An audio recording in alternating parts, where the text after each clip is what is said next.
आप सभी लोगों को जय मसीह की। आइए हम सभी लोग एक बार फिर से परमेश्वर के वचन पर मनन करेंगे, जो कि परमेश्वर के दास पास्टर बेनी हिन जी के द्वारा लिखा गया है। आज की वीडियो में हम सभी लोग जानेंगे शैतान के मार्गों को किस प्रकार बंद करें। यदि आप बलवंत पुरुष को बांधने और सदा के लिए पराजित करने तैयार हैं, मैं आपको बताऊंगा कि यह कैसे करें।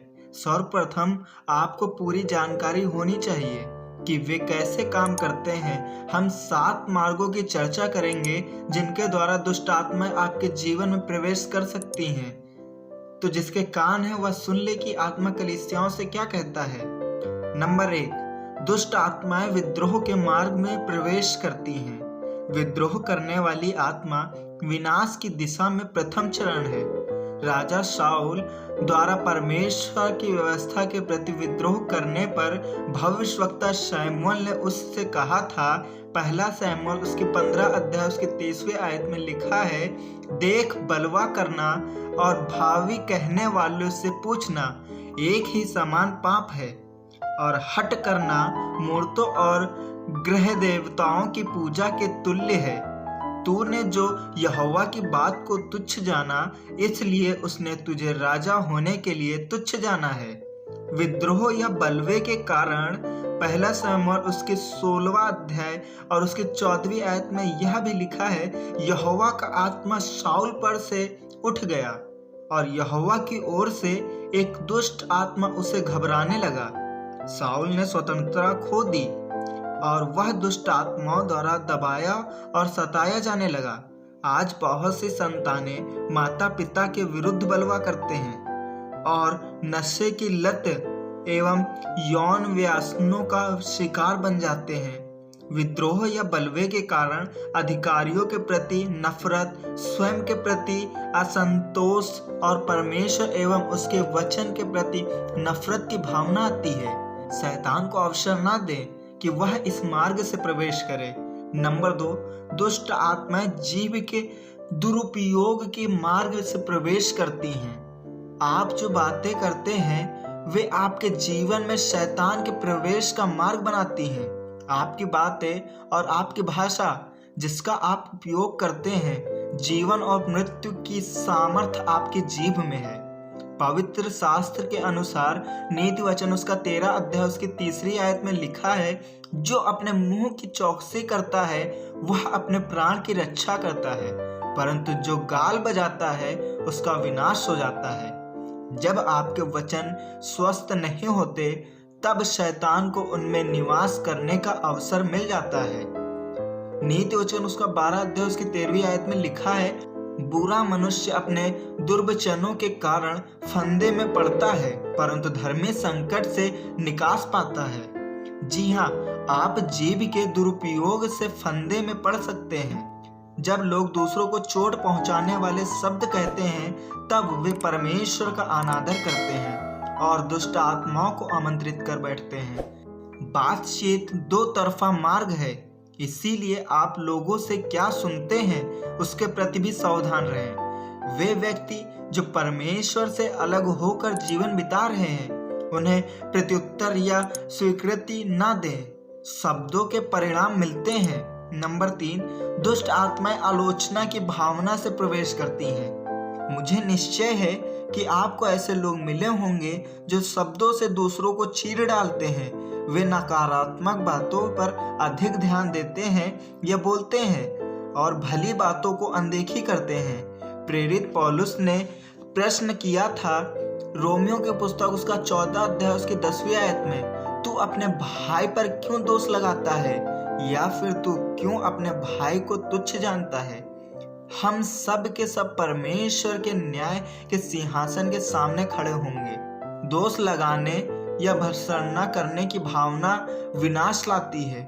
परमेश्वर कहते हैं भजन संहिता उसका 101 अध्याय उसकी 5वीं आयत में, जो छिपकर अपने पड़ोसी की चुगली खाए उसका मैं सत्यानाश करूंगा। हमें यह निर्देश भी दिया गया है, दूसरा तीमुथियुस उसका 2 अध्याय उसके 16 से लेकर 17 तक, पर अशुद्ध बकवाद से बचा रहे, क्योंकि ऐसे लोग और भी अभिक्त में बढ़ते जाएंगे और उनका वचन सड़े घाव की तरह फैलता जाएगा। शैतान और क्या चाहता है? बस आपको ऐसी भयंकर बीमारी की आत्मा भावना से संक्रमित कर देना। नंबर 4, दुष्ट आत्माएं भय के मार्ग से प्रवेश करती हैं। हम पहले ही चर्चा कर चुके हैं कि बलवंत पुरुष के 12 प्रकारों में एक भय का दुष्ट आत्मा है, परंतु हमें यह समझना चाहिए कि यह केवल एक प्रवेश द्वार है जिससे शैतान प्रवेश कर हमारे संपूर्ण जीवन पर नियंत्रण करना चाहता है। शैतान इस मार्ग का उपयोग इसलिए करता है क्योंकि 1 यूहन्ना उसका 4 अध्याय उसके 18वीं आयत में लिखा है, भय का संबंध दंड से होता है और जो भय करता है वह प्रेम में सिद्ध नहीं हुआ।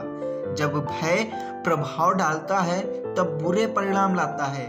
अक्सर आतंक और भय के कारण व्यक्ति का आचरण नियंत्रण से बाहर हो जाता है। संभव है कि आप ऐसा अनुभव रखने वाले किसी व्यक्ति को जानते हो।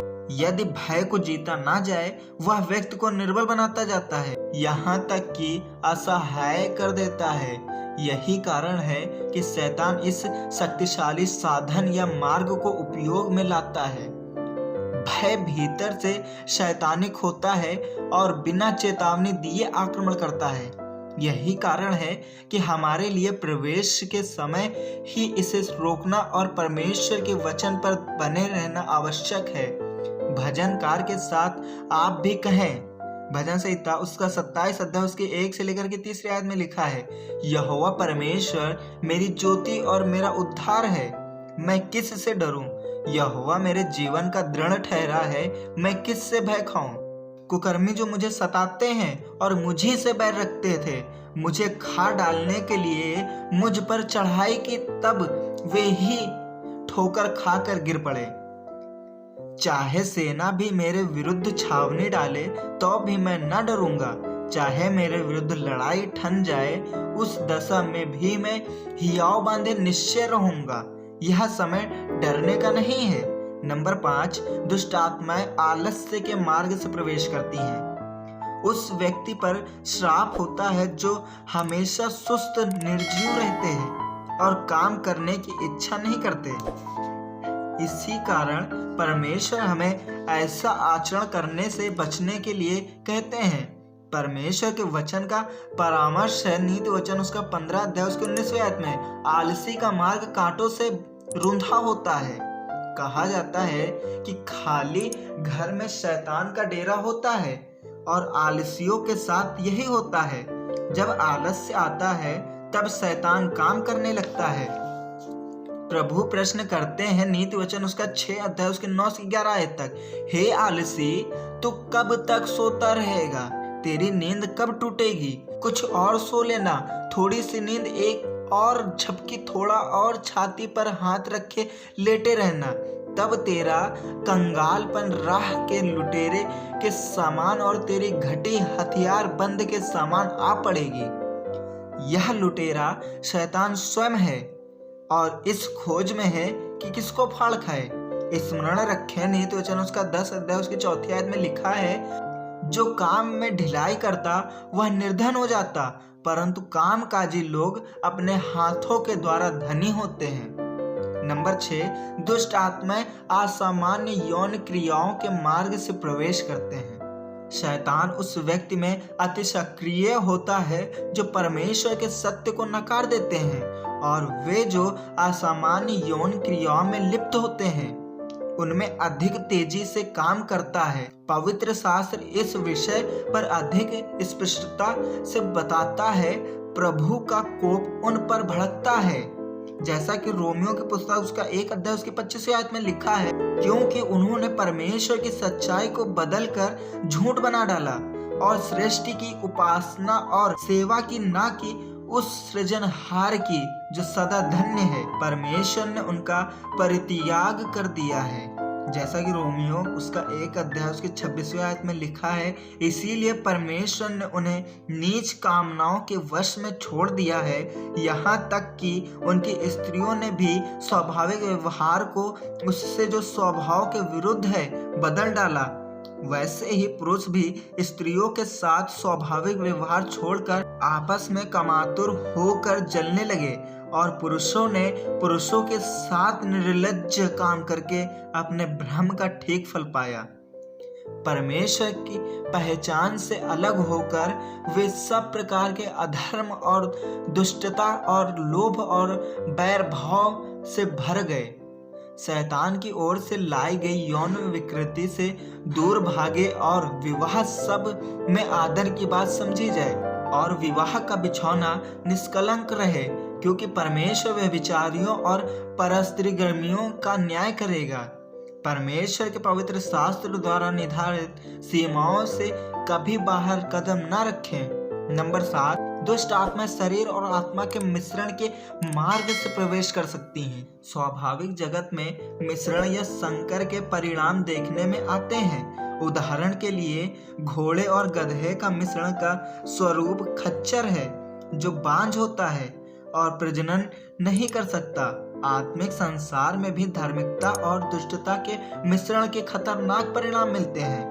हमें आज्ञा दी गई है कि जैसा कि 2 कुरिन्थियों उसके 6 अध्याय उसके 14वीं आयत में लिखा है, आप विश्वासियों के साथ आसमान जुए में न जुटो, क्योंकि धार्मिकता और अधर्म का क्या मेलजोल, ज्योति और अंधकार की क्या संगति।